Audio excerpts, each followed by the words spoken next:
Greetings, Swamp Foxes! This is Troy Newham, author of 2084, The Search for Love, Hope, and Faith.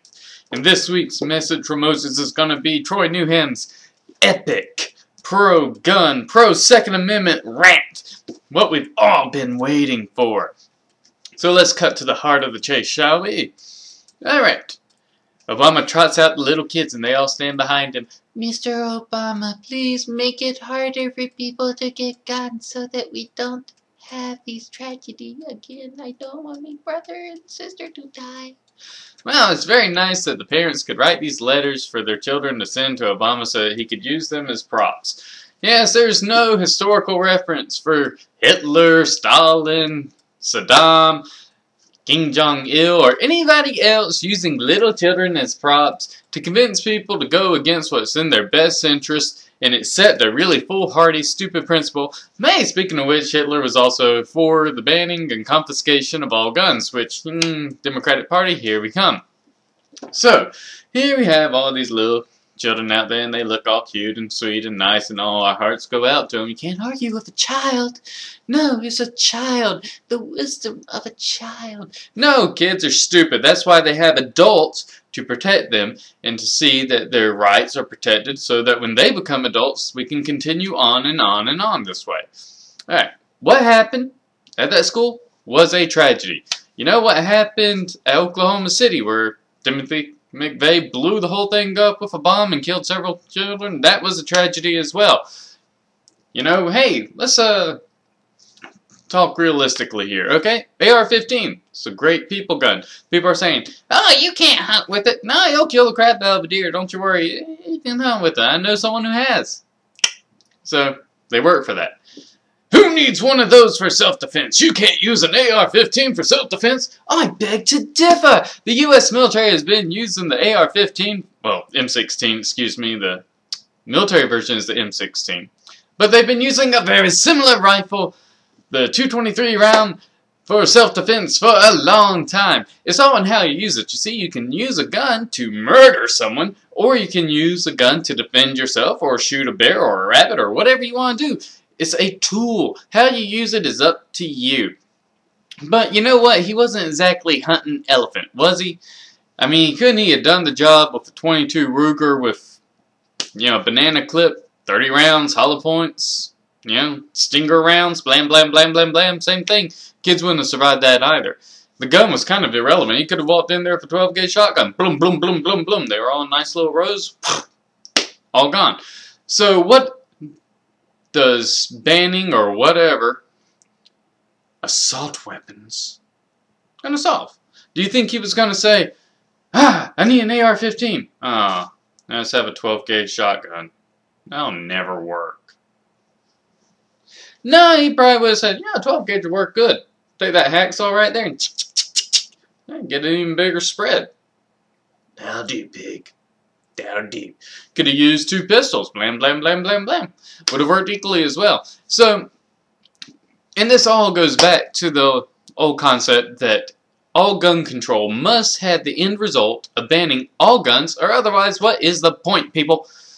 And, there you go. Matter of fact, assault weapons are used very smallly in crimes. Like 10% of crimes are done with assault rifles, and that's an old statistic anyway, so it could be more or less. No, but the main gun that's used to kill people, suicide or otherwise, is the handgun. But they'll never come out and say, we need to ban handguns because of all the gang violence and people getting killed on streets. Because it's hard to shove an AR-15 under your coat pocket for when you're about to rob someone. Not much easier to slip the Colt 45 down there.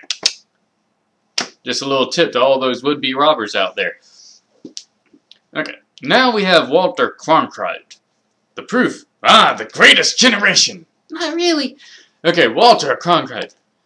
So you're telling me that you need an AR-15 to protect yourself for when the government comes to confiscate your AR-15? No, you dipstick. That's not it at all. It's what comes after they confiscate your AR-15 that you're wanting to defend yourself against. It just so happens that you might as well stand up before they get your AR-15, because then you're not going to have an AR-15 to stop them when they come to do something even worse. It's not really the removing of the gun. After all, most people would say that your day-to-day life is pretty much the same with or without the gun.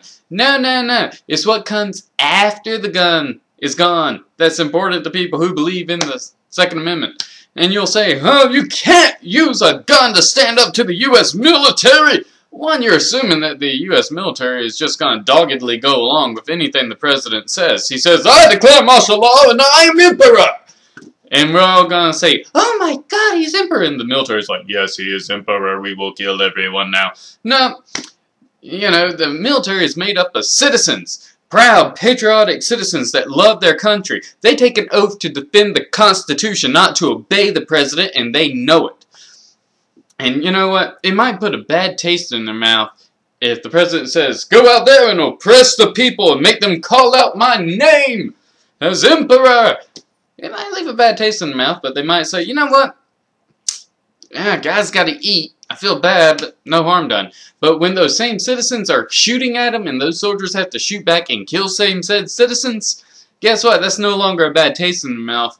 And, you know, in my opinion, the military would probably turn on a despotic president and overthrow him the way they are supposed to do. And that is the reason why we have the Second Amendment. Makes sense, doesn't it? So, you know, don't believe what they're trying to sell you. It's not going to make any difference whatsoever to crime banning one little group of weapons because criminals will substitute.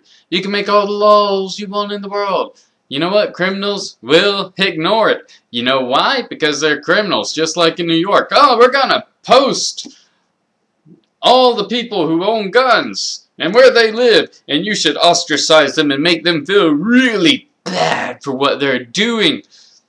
And so what do the criminals do? They break in, steal their gun. Now they can go kill you in the street. Wait. Oh, crap. That happened? Yes, it did. Why? Because you're an idiot. The pro-gun rant. Anyway, and you'll say, well, what does it matter if we ban the AR-15? It'll make some people feel good. You know, it doesn't matter. There are other guns. I won't, you know, try to explain that I'm using the same argument that you used against me, against you, against me. No, no, no. You could use a different gun to defend yourself. Alright. Why don't we turn this around then? You know, there's a certain word out there. Begins with an N. That no one's allowed to say at any time. Don't say that word. Hurts people's feelings. Matter of fact, it's used by several groups. Neo-Nazis, the KKK. Can't say that word. So, why don't we just make that word illegal? Right? Only thing that happens when people use it is people get offended, hurts their feelings. Right? It's used by groups that we don't like. Why don't we just make this one word, just one word, illegal? If you want a different racial slur, there's others out there you could use, I suppose. What harm's it going to do? Why does it matter? Just one word. Just make it illegal. Well, that's different. That's freedom of speech. You can't mess with that. That goes against something that I care about. Oh, I see.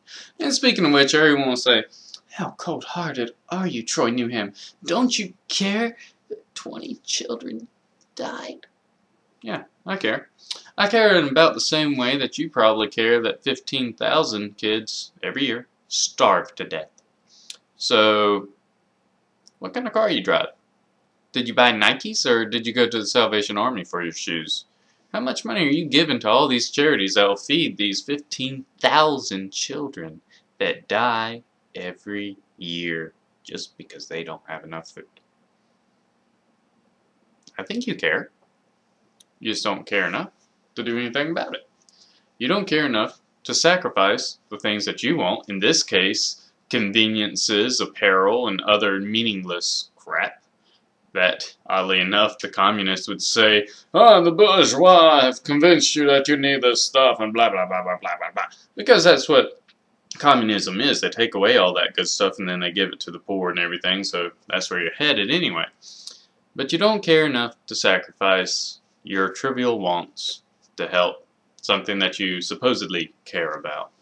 Likewise, I don't care enough to sacrifice my rights and freedoms, which I believe are very important and will lead to further bloodshed if they are removed, over this. It's not that I don't care, I just don't care enough to sacrifice what you're asking me to sacrifice. And that is the epic pro-gun rant. Share it if you will, because it is epic. Again, read 2084. Yeah, we are really headed there. Just look at Obama's executive orders. Doctors should tattletale on all their patients. Let's just deputize the officers and make them part of the government, like in 2084. Maybe you read my book. Oh my God. I gave him an idea. How about that? They take away the guns, they take away your rights, they leave you as a helpless little shell. We're all just little children to be taken care of by the government. La la la. And read War Journal. Not as important. It's a great read though. Most people devour it in a day. It's a quick read. It's a wonderful read. Both are available on Amazon. And as always, long live the Constitution. And signing off.